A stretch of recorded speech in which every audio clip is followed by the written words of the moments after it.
नमस्कार, AB star news देख रहे हैं आप। मैं हूं आपके साथ सोहन सिंह। वक्त हो चला है आपका राज्य आपकी खबरों का, जिसमें सबसे पहले बात करेंगे नरेंद्र चंचल की। दरअसल नरेंद्र चंचल का निधन हो गया है। आपको बता दें कि भजन सम्राट के रूप में उन्हें पूरी दुनिया में ख्याति मिली थी। लोगों को माता की भक्ति में डुबा देने वाले भजन सम्राट नरेंद्र चंचल ने आज दुनिया को अलविदा कह दिया है। नरेंद्र चंचल 80 साल के थे। उन्होंने दिल्ली के अपोलो अस्पताल में दोपहर करीब 12:30 बजे अंतिम सांस ली। नरेंद्र चंचल ने कई प्रसिद्ध भजनों के साथ हिंदी फिल्मों में भी गाने गाए हैं। उन्होंने न सिर्फ क्लासिकल म्यूजिक में अपना नाम कमाया, बल्कि फोक म्यूजिक में भी लोगों के दिलों पर राज किया। बता दें कि उनके ब्रेन में क्लोटिंग थी। अपने पीछे वो 2 बेटे और एक बेटी को छोड़ गए हैं। सोशल मीडिया पर उनके फैंस उन्हें श्रद्धांजलि दे रहे हैं। उनके निधन पर पंजाबी सिंगर दलेर मेहंदी के साथ साथ मुंबई फिल्म इंडस्ट्री से जुड़े कलाकारों ने भी शोक जताया है। उन्होंने राज कपूर के फिल्म बॉबी में बेशक मंदिर मस्जिद तोड़ो गाना गाया था। ये गाना आज भी लोगों की जुबां पर रहता है। नरेंद्र को पहचान मिली फिल्म आशा में गाए माता के भजन चलो बुलावा आया है से, जिसने रातों रात उन्हें मशहूर बना दिया। दिल्ली एनसीआर समेत पूरे नॉर्थ इंडिया में उनका बड़ा नाम था। बचपन से ही नरेंद्र चंचल ने अपनी मां कैलाशवती को माता रानी के भजन गाते हुए सुना था। इसी वजह से उनकी रुचि भी गायकी में बढ़ी। उनके शरारती स्वभाव और चंचलता की वजह से उनके शिक्षक उन्हें चंचल कहकर बुलाते थे। बाद में नरेंद्र ने अपने साथ हमेशा के लिए ये नाम भी जोड़ लिया था।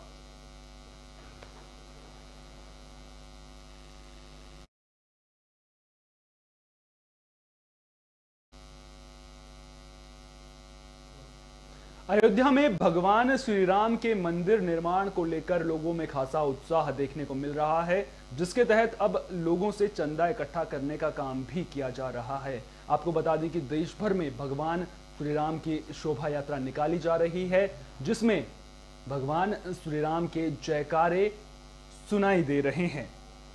भदोही में भी विभिन्न संगठनों के द्वारा श्री राम शोभा यात्रा निकाली गई। भदोही विधायक समेत सैकड़ों की संख्या में इलाके के लोग जन जागरण यात्रा में शामिल हुए। इस यात्रा में अयोध्या में बन रहे श्री राम मंदिर के निर्माण हेतु सहयोग करने की अपील की गई। भदोही शहर के विभिन्न इलाकों में भगवान श्री राम की शोभा यात्रा निकाली गई है। इस शोभा यात्रा के दौरान सुरक्षा के कड़े बंदोबस्त देखने को मिले।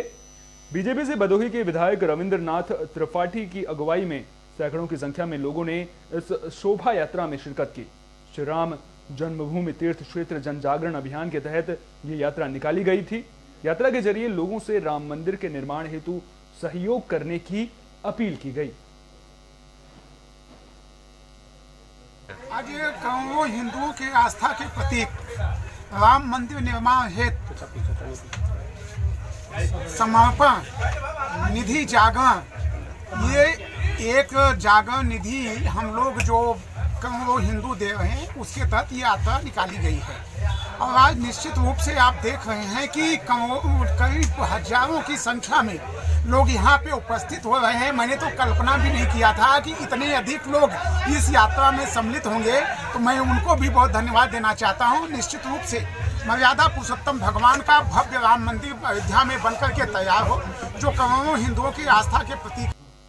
एक और भगवान श्री राम के मंदिर निर्माण को लेकर लोगों में उत्साह देखने को मिल रहा है। वहीं कुछ लोगों ने इसे अपने कारोबार का जरिया भी बना लिया है। दरअसल पुलिस ने एक ऐसे युवक को गिरफ्तार किया है जो राम मंदिर के चंदे के नाम पर फर्जी रसीद काट कर दे रहा था।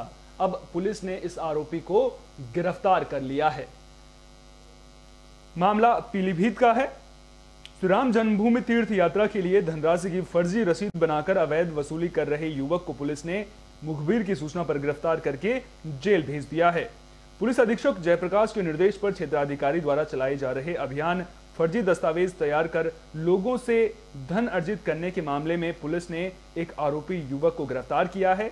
युवक श्री राम जन्मभूमि तीर्थ क्षेत्र की मूल रसीद की फर्जी कॉपी बनाकर लोगों से धन इकट्ठा कर रहा था।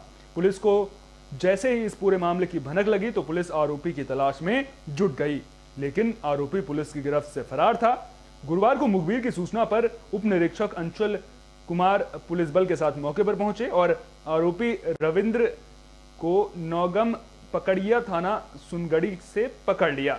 उप निरीक्षक पुलिस बल के 7 गश्त पर निकले थे। इस दौरान मुखबिर ने सूचना दी कि जिस आरोपी की तलाश है वो मंडी गेट के पास खड़ा है। सूचना पर पहुंचे उप निरीक्षक को आता देख आरोपी ने भागने की कोशिश भी की, लेकिन पुलिस ने आरोपी को दबोच लिया। थाने ले जाने के बाद उक्त आरोपी के खिलाफ मुकदमा दर्ज कर लिया गया है। आरोपी स्वयं को एक संगठन का नेता भी बता रहा है। तो फर्जी तरीके से भगवान श्री राम मंदिर निर्माण के लिए अवैध वसूली का ये पूरा मामला सामने आया है। अब आरोपी को पुलिस ने गिरफ्तार कर लिया है।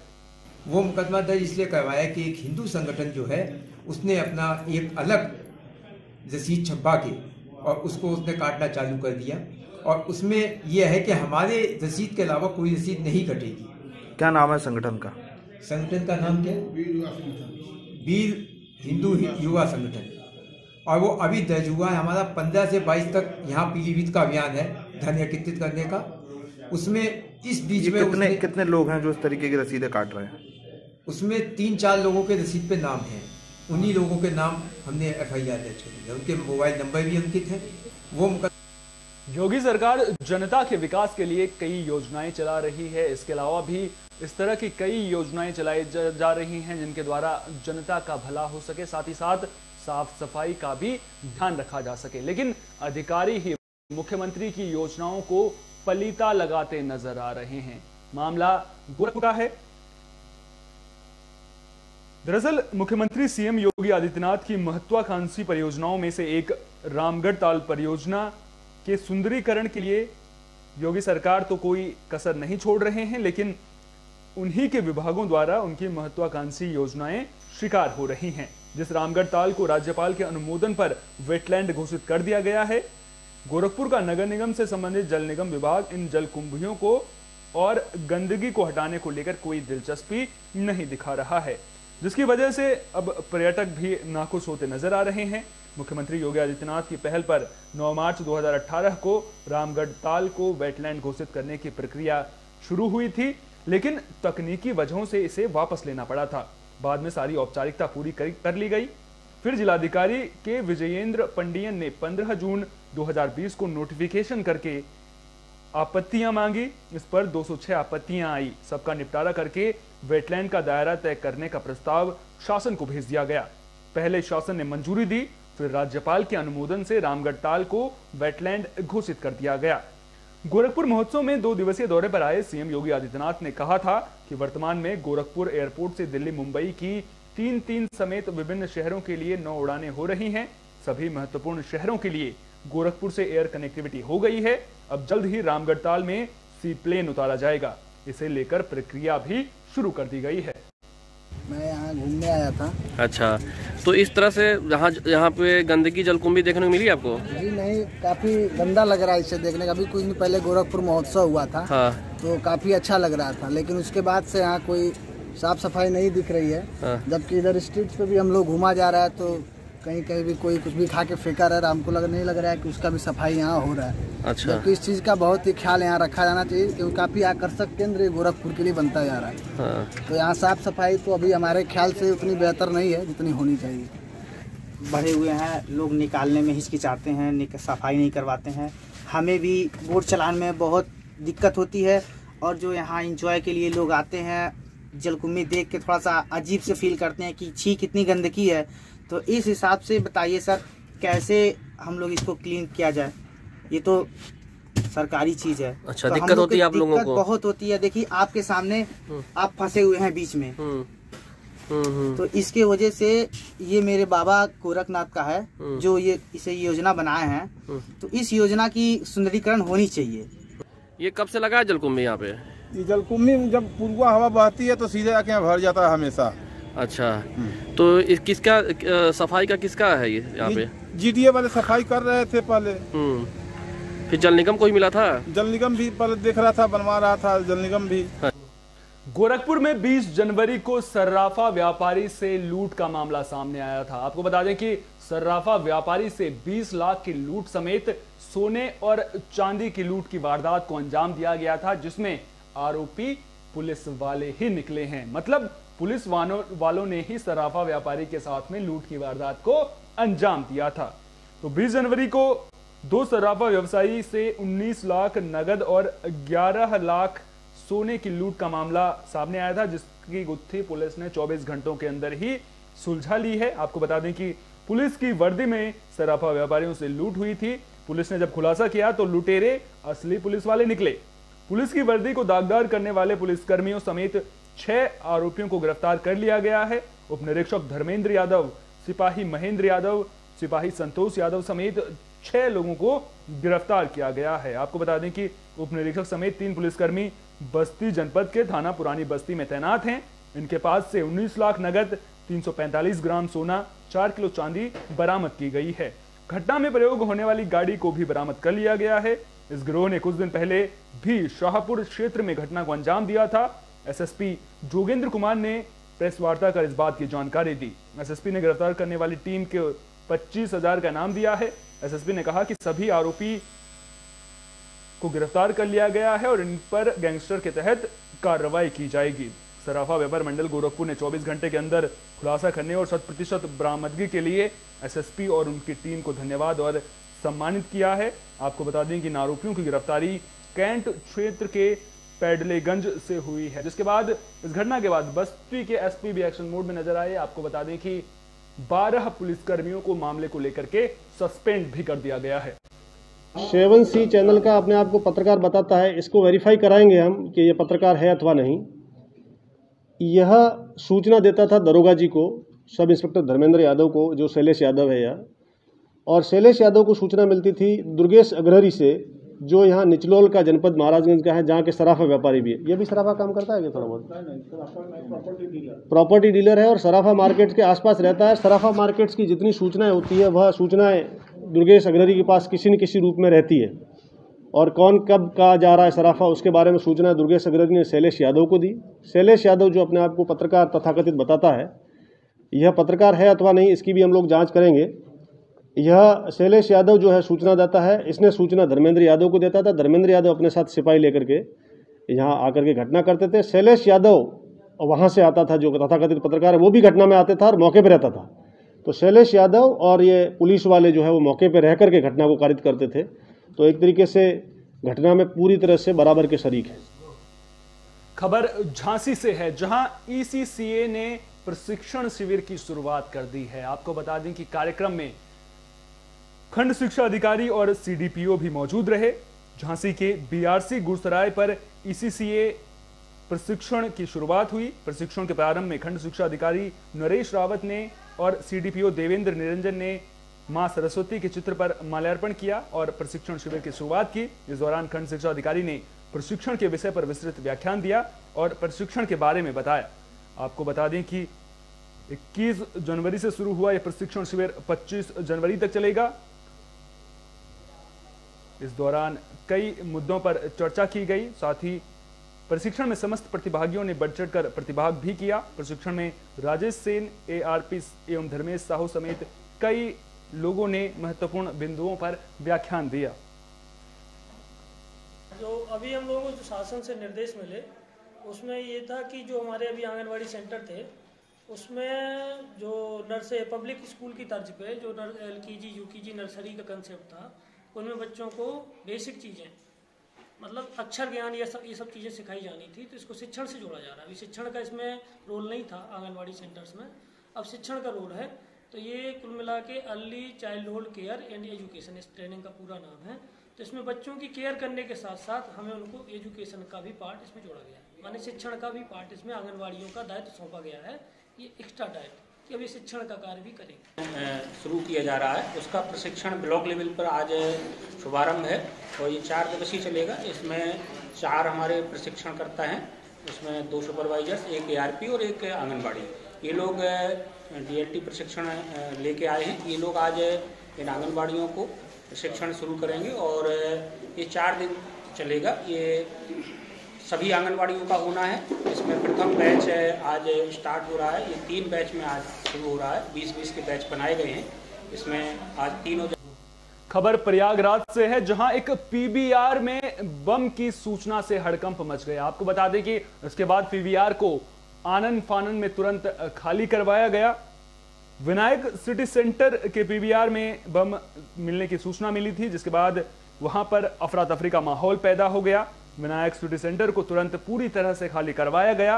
दुकानदारों और ग्राहकों को विनायक सिटी सेंटर से बाहर किया गया। साथ ही मौके पर बड़ी संख्या में पुलिस बल की तैनाती कर दी गई। इसके अलावा फायर ब्रिगेड और बम निरोधक दस्ते को भी मौके पर बुलाया गया।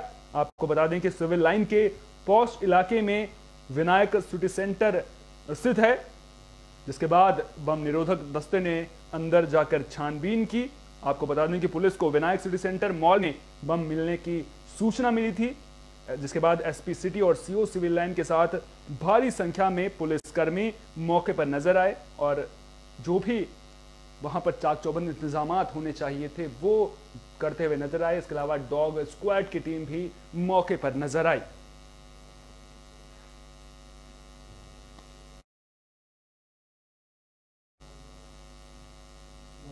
खबर छत्तीसगढ़ से है, जहां मनरेगा कर्मचारियों का प्रदर्शन देखने को मिला है। आपको बता दें कि 7 सूत्रीय मांगों को लेकर मनरेगा कर्मचारियों ने प्रदर्शन किया है। दरअसल प्रदेश में इन दिनों प्रदर्शनों का दौर जारी है। इसी कड़ी में गरियाबंद में भी प्रदर्शन देखने को मिला है। पिछले कई दिनों से अनिश्चितकालीन प्रदर्शन कर रहे पंचायत सचिव और रोजगार सहायक के बाद अब मनरेगा कर्मचारी संघ भी अपनी 7 सूत्रीय मांगों को लेकर एक दिवसीय धरना प्रदर्शन करता हुआ नजर आया। इस दौरान मनरेगा कर्मचारियों ने कहा कि उनकी मांगें जायज हैं और सरकार ने अपने जन घोषणा पत्र में नियमितीकरण समेत अन्य मांगों को भी पूरा करने की बात कही थी, लेकिन सत्ता में आते ही कांग्रेस सरकार ने अपने वादों को भुला दिया है। जल्द ही मांगे पूरी नहीं होती तो अनिश्चितकालीन प्रदर्शन करने की बात मनरेगा संघ ने कही है। हम लोग अभी एक दिवस का सांकेतिक धरना में बैठे हुए हैं। कर्मचारी महासंघ, अनियमित कर्मचारी महासंघ मनरेगा से, और हम लोग चाहते हैं कि 2005 से ये स्टार्ट हुआ है तो अभी तक हमारे लिए, हमारे सभी कर्मचारी साथियों के लिए कुछ किया नहीं गया है, ना ही नियमितीकरण, ना ही किसी प्रकार का कोई भत्ता। मनरेगा महासंघ के सभी अधिकारी कर्मचारी हैं। हमारी मुख्य रूप से 7 सूत्रीय मांगे हैं, जिसमें मुख्यमंत्री सरकार द्वारा जो घोषणा पत्र में वादा किया गया था नियमितीकरण का वादा पूरा करें। सभी अधिकारी कर्मचारी।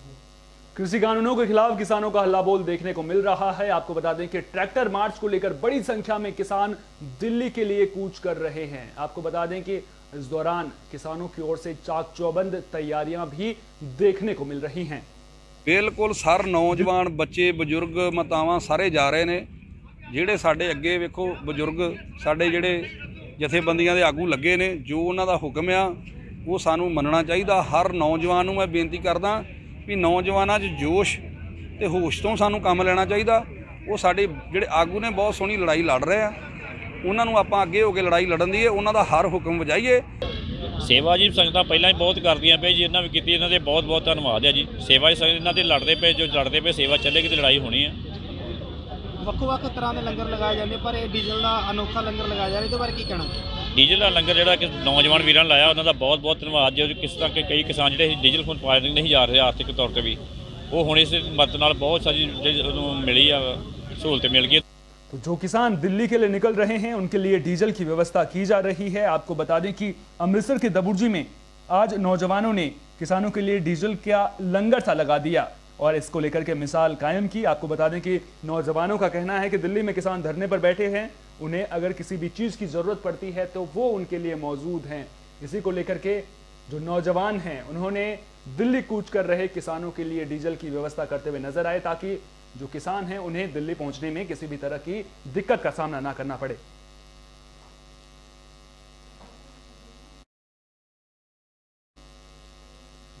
खबर हाथरस से है, जहां सड़क सुरक्षा को लेकर प्रशासन मुस्तैद नजर आ रहा है। आपको बता दें कि सड़क सुरक्षा को लेकर लोगों को जागरूक करने का काम किया जा रहा है।